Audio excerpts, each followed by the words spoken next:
अक्सर जब हम ना किसी स्प्रेडशीट या डेटा रिपोर्ट को देखते हैं तो हमारी नज़र सीधा नंबर्स पर जाती है। बिल्कुल। मतलब एक कॉलम में खर्च लिखा है, दूसरे में तारीखें हैं और तीसरे में कुछ प्रतिशत।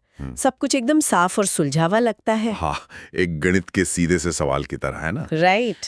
लेकिन जब वो स्प्रेडशीट किसी कंपनी का बही खाता नहीं, बल्कि हाँ एक महायुद्ध का रिपोर्ट कार्ड हो, तो वही डेटा ना बहुत अलग कहानी कहने लगता है। सही कहा। और देखिए, मानव मस्तिष्क की ये फितरत है कि उसे नंबर्स में एक अजीब सी शांति मिलती है। हम तबाही को भी ना एक सांचे में ढालने की कोशिश करते हैं। लेकिन रूस यूक्रेन युद्ध के जो ताज़ा आंकड़े और इंटरनेट पर बिखरे हुए दस्तावेज हमारे सामने हैं, जो अप्रैल 2026 तक की तस्वीर पेश कर रहे हैं, वो शांति नहीं बल्कि एक बहुत गहरी बेचैनी पैदा करते हैं। हाँ, तो आज की हमारी इस विस्तृत चर्चा का विषय यही है। आज हम इंटरनेट पर मौजूद कुछ पेस्टेड टेक्स्ट, डेटा पॉइंट्स और AI जनरेटेड संवादों का एक मिक्सचर डिकोड करने वाले हैं। और इसमें सिर्फ मिसाइलों की गिनती नहीं है। नहीं, बिल्कुल नहीं। इसमें युद्ध को लेकर एक बेहद दार्शनिक और क्या कहें धार्मिक दृष्टिकोण भी शामिल है। हमारा आज का मिशन यही है कि हम इन नंबर्स के पीछे का असली अर्थ समझें, युद्ध की जो वास्तविक आर्थिक और मानवीय कीमत है उसे जानें। और ये भी देखें कि इन स्रोतों में इसे धर्म और कर्म के चश्मे से कैसे देखा गया है। बिल्कुल। पर आगे बढ़ने से पहले ना एक बात स्पष्ट करना बहुत जरूरी है। हाँ, वो डिस्क्लेमर जरूरी है। राइट। देखिए, इन स्रोतों में कई राजनीतिक और धार्मिक विचार शामिल हैं, जैसे ईसाई धर्म की बातें हैं, कर्म का सिद्धांत है और नेताओं पर कुछ टिप्पणियां भी हैं। तो ये स्पष्ट होना चाहिए कि हमारी ये चर्चा किसी भी पक्ष, देश या धर्म का समर्थन नहीं कर रही है। हम केवल स्रोतों में दी गई बातों का एक निष्पक्ष रूप से विश्लेषण कर रहे हैं। बिल्कुल सही।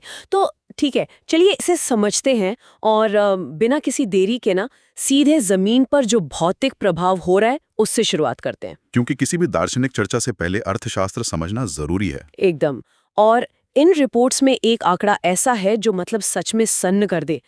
इस युद्ध का कुल खर्च $1 ट्रिलियन तक पहुंचने का अनुमान है। $1 ट्रिलियन? मतलब करीब 1 लाख करोड़ रुपए। हाँ, बाप रे। और अगर हम सिर्फ रूस की बात करें तो उसका रोजाना का खर्च लगभग $857 मिलियन है। $857 मिलियन रोजाना? रोजाना। ये तो ऐसा है जैसे हर दिन एक बहुत बड़े शहर के पूरे बजट को बस आग में झोंक देना। बिल्कुल। और इस खर्च को अगर हम डिकोड करें ना, तो ये सिर्फ गोलियों या मिसाइलों का बिल नहीं है। तो और क्या क्या आता है इसमें? देखिए, जब एक सेना लड़ती है तो उसे ईंधन चाहिए, सैनिकों का राशन चाहिए, रसद पहुंचाने के लिए हजारों ट्रकों का काफिला चलता है। Right, logistics. हाँ, और जो उपकरण लगातार तबाह हो रहे हैं उनकी मरम्मत भी तो करनी है। मतलब ये एक लॉजिस्टिकल दुष्स्वप्न है। और हथियारों की कीमत का जो ब्यौरा इन स्रोतों में है वो इस तबाही की पूरी तस्वीर दिखाता है। जनवरी 2026 के ही आंकड़े ले लीजिए। क्या कहते हैं वो? रूस ने 91 बैलिस्टिक मिसाइलें दागी और उनकी कीमत पता है कितनी थी? कितनी? $300 मिलियन। बाप रे।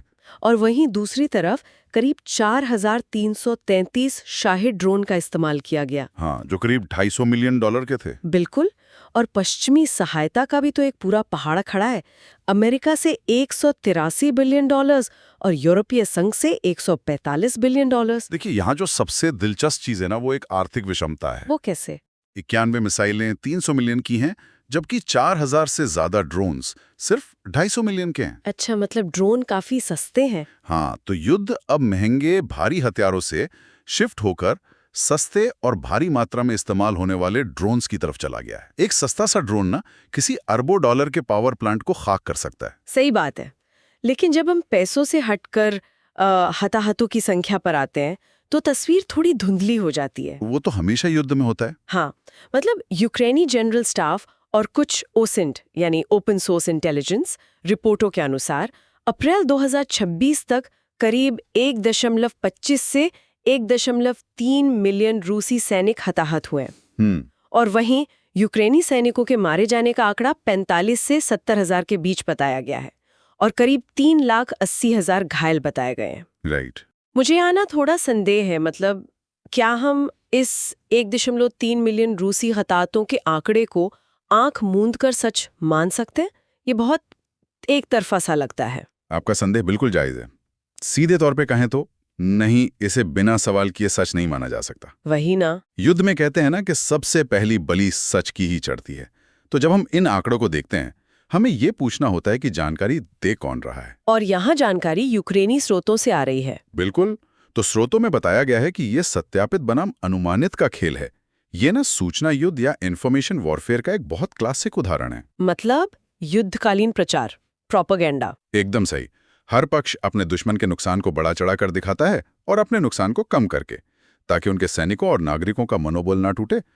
स्वतंत्र संस्थाओं के आंकड़े अक्सर इन दावों से काफी कम होते हैं। समझ गई। अच्छा, हम $ट्रिलियन और लाखों सैनिकों की बात कर रहे हैं। हाँ, सैनिक तो मतलब युद्ध के मैदान में जाते ही लड़ने हैं। सही बात है। असली तबाही तो तब दिखती है जब ये युद्ध मैदानों से निकलकर शहरों की सड़कों और लोगों के घरों तक पहुंच जाता है।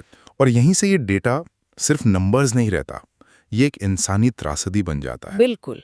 देखिए ना, नागरिक मौतों के मामले में संयुक्त राष्ट्र ने मार्च 2025 तक 15,000 से ज्यादा मौतें सत्यापित की हैं। लेकिन यूक्रेनी पक्ष इसी आंकड़े को 42,000 से अधिक बताता है। बहुत बड़ा अंतर है। हाँ, और इसके अलावा करीब 1.4 करोड़ लोग विस्थापित हुए हैं और 25 लाख घर नष्ट हो गए हैं। 25 लाख घर। यहाँ बात सच में बहुत गंभीर हो जाती है।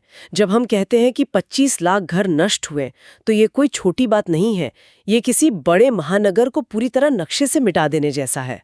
और ये सिर्फ ईंट पत्थर का नुकसान नहीं है। 25 लाख घर नष्ट होने का मतलब है 25 लाख परिवारों की यादें, उनका एक सुरक्षित ठिकाना, सब खत्म। राइट। और सोचिए, जब सर्दियों में तापमान 0 से नीचे होता है और आपके पास छत नहीं है, बिजली नहीं है, तो मौत सिर्फ आसमान से बम गिरने से नहीं होती। हाँ, ठंड और भूख से भी होती है। बिल्कुल। ये जो बुनियादी ढांचे का नष्ट होना है ना, ये एक धीमी मौत की तरह है। यहाँ जो बात सबसे अधिक ध्यान खींचती है, वो बच्चों पर हुआ असर है। हाँ, उस आंकड़े ने तो सच में मेरे रोंगटे खड़े कर दिए। डेटा बताता है कि 668 बच्चे मारे गए हैं और करीब 2245 लापता हैं। और जो सबसे ज्यादा परेशान करने वाला तथ्य है, वो ये कि यूएन और इंटरनेशनल क्रिमिनल कोर्ट के अनुसार लगभग 19,546 बच्चों को जबरन रूस निर्वासित किया गया है। हाँ, डिपोर्ट किया गया है। मतलब 19,000 से ज्यादा बच्चे। मैं बस ये सोच रही हूं कि युद्ध जीतने के लिए बच्चों को उनके देश से ले जाने के पीछे क्या तर्क हो सकता है? इसका आने वाली पीढ़ियों पर क्या असर पड़ेगा? देखिए, इसे मिलिट्री टर्म्स में डेमोग्राफिक वॉरफेयर या जनसांख्यिकीय युद्ध कहा जाता है। अच्छा। हाँ, ये सिर्फ जमीन या इलाके जीतने के बारे में नहीं है। तो फिर जब आप 19,000 से अधिक बच्चों को उनके परिवारों से छीनकर दूसरे देश ले जाते हैं, तो असल में आप उस राष्ट्र के भविष्य को बदल रहे हैं। मतलब एक पूरी पीढ़ी को ही गायब कर देना। बिल्कुल। इसका उद्देश्य उन बच्चों की पहचान, उनकी मूल भाषा, उनकी संस्कृति, सबको मिटाना है। उन्हें एक नई पहचान दी जाती है। बाप रे! जो समाज अपने बच्चे खो देता है ना, वहां एक ऐसा शून्य पैदा हो जाता है जिसे कोई पश्चिमी सहायता कभी नहीं भर सकती। इन बच्चों के लिए युद्ध कभी खत्म नहीं होगा, क्योंकि उनका तो मूल वजूद ही मिटा दिया गया। बहुत ही डरावना है ये। बिल्कुल। मार्च 2026 में रूस ने रिकॉर्ड 6,462 ड्रोन लॉन्च किए। 6,000 से ज्यादा एक महीने में? हाँ, हालांकि यूक्रेनी डेटा कहता है कि उन्होंने 90% ड्रोन हवा में ही रोक दिए। फिर भी 10% तो गिरे ही होंगे। वही तो। और स्रोत चेतावनी देते हैं कि असली खतरा एआई ऑटोमेटिक हथियारों का है। ऐसे हथियार जो बिना किसी मानवीय भावना के काम करेंगे। मैं बस ये सोच रही थी, हमेशा कहा जाता है कि विज्ञान और तकनीक का धर्म इंसानियत की सुविधा है, लेकिन सत्ता उसे हथियार बना देती है। बिल्कुल। तो क्या एक सैनिक के ट्रिगर दबाने में और एक एआई के फैसला लेने में कोई बुनियादी फर्क है? ये बहुत ही गहरा सवाल है और स्रोतों में इसका बहुत सटीक तर्क दिया गया है। क्या तर्क है? देखिए, जब कोई इंसान ट्रिगर दबाता है ना, चाहे वो कितना ही ट्रेंड सैनिक क्यों ना हो, उसके अंदर कहीं ना कहीं दया, डर या एक संकोच होता है। हाँ, एक मानवीय भावना होती है। बिल्कुल। वो बंदूक का झटका महसूस करता है, बाद में उसे मानसिक आघात हो सकता है। इंसान के भीतर एक नैतिक द्वंद्व चलता है। लेकिन जब एक एआई तय करेगा कि किसे और कितना मारना है, तो वहां कोई मन नहीं होगा, कोई भावना नहीं, एकदम शून्य। एआई के लिए एक इंसान की जान सिर्फ स्क्रीन पर कुछ पिक्सल है। वो सिर्फ एक एल्गोरिथम होगा जो हजारों को मारकर बस एक मैसेज फ्लैश करेगा, टास्क कंप्लीट। मतलब कोई जवाबदेही नहीं, कोई अपराध बोध नहीं। बिल्कुल नहीं। मशीन कभी पछतावा महसूस नहीं करती, और ये चीज युद्ध के स्वरूप को हमेशा के लिए बदल देगी। ये तो सच में मतलब कंपा देने वाली बात है ना? अगर एआई में नैतिकता नहीं है, तो बड़ा सवाल ये है कि क्या इंसानों में बची है, क्योंकि इन दस्तावेजों का जो दूसरा हिस्सा है वो कूटनीति से हटकर एक गहरे आध्यात्मिक और धार्मिक नजरिए की बात करता है। और यही इन दस्तावेजों का सबसे अनोखा पहलू है। हाँ, लेखों में इस बात पर जोर दिया गया है कि रूस और यूक्रेन दोनों ही ईसाई देश है राइट। और उनकी मूल शिक्षा प्रेम और क्षमा है। तो स्रोतों के अनुसार उनका आपस में इस तरह लड़ना असल में उनके अपने गुरु यानी ईसा मसीह का सीधा अपमान है। बिल्कुल, एक वैचारिक विरोधाभास है ये। और इसमें ना एक बहुत ही दिलचस्प समानता बताई गई है रामायण से। अच्छा, वो अंगद वाली बात। हाँ, स्रोत कहते हैं कि जैसे श्री राम ने युद्ध टालने के लिए अंगद को शांति दूत बनाकर रावण के पास भेजा था, वैसे ही ईश्वर ने ईसा मसीह को भेजा था। बिल्कुल। लेकिन रावण के अहंकार ने शांति नहीं मानी और लंका जली। और यहाँ भी शांति ठुकराने की वजह से युद्ध हो रहा है। ये लूपत बहुत गहरा है। यदि हम इसे बड़ी तस्वीर से जोड़े ना, तो एक और अजीब चीज दिखती है। क्या? रूस इस लड़ाई को पवित्र युद्ध कह रहा है। अच्छा। हाँ, और दूसरी तरफ यूक्रेन के धर्मगुरु पुतिन को ईसा विरोधी या एंटी क्राइस्ट कह रहे हैं। Anti Christ? हाँ। मतलब ये सब क्या है? एक ही ईश्वर के नाम पर गिरजाघर बनाना और फिर एक दूसरे पर बम गिराना, ये तो एक आध्यात्मिक विश्वासघात है ना? बिल्कुल। जब आप दुश्मन को शैतान घोषित कर देते हैं तो बातचीत के रास्ते बंद हो जाते हैं। लेकिन इसी बीच ना स्रोतों में एक बहुत खूबसूरत बात भी है, अंतर धार्मिक सद्भाव की। एक हिंदू स्रोत द्वारा भगवान शिव से ईसा मसीह की आत्मा की शांति के लिए प्रार्थना की गई है। ये सच में बहुत मार्मिक है ना? हाँ, एक तरफ ईसाई देश लड़ रहे हैं और एक हिंदू उनके संत के लिए शिव से प्रार्थना कर रहा है। ये दिखाता है कि सच्ची आध्यात्मिकता जोड़ती है, राजनीति तोड़ती है। और स्रोतों में कर्म के सिद्धांत का भी जिक्र है। बाइबल और गीता दोनों कहते हैं कि जो बोगे वही काटोगे। बिल्कुल। ईश्वर कोई पक्ष नहीं लेता, वो सिर्फ कर्म का नियम लागू करता है। हिंसा बोने पर विनाश ही मिलेगा। सही बात है। खैर, आज की चर्चा को अगर समेटें तो हमने $1 ट्रिलियन के खर्च और लाखों हताहतों के कठोर डेटा से शुरुआत की थी। फिर हम 25 लाख टूटे हुए घरों और डेमोग्राफिक वॉरफेयर तक गए। हमने एआई के खतरे को समझा और अंत में इस दार्शनिक बहस तक आए कि कैसे धर्म को ही युद्ध का हथियार बना दिया गया। हाँ, देखिए, इन सबसे यही समझ आता है कि केवल हेडलाइंस पढ़ना काफी नहीं है।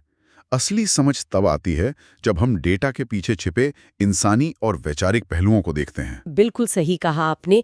और आज की इस विस्तृत चर्चा को मैं एक अंतिम विचार के साथ खत्म करना चाहूंगी, जो मुझे काफी परेशान कर रहा है। बताइए। यदि कर्म का सिद्धांत अटल है कि जो हम बोते हैं वही काटते हैं, और अब हम अपना विनाश करने का ये काम भी एक बिना भावनाओं वाले एआई एल्गोरिदम को सौंप रहे हैं, राइट। तो कल को जब वो एआई इंसानियत का भारी नुकसान करेगा तो उस कर्म का फल किसे भुगतना होगा? ये बहुत बड़ा सवाल है। क्या उस मशीन को सजा मिलेगी, या उसे बनाने वाले इंसान को, या फिर पूरी मानवता को? सोचने वाली बात है। हाँ, और ये सवाल हम आप सबके सोचने के लिए यहीं छोड़ते हैं। आज के लिए बस इतना ही।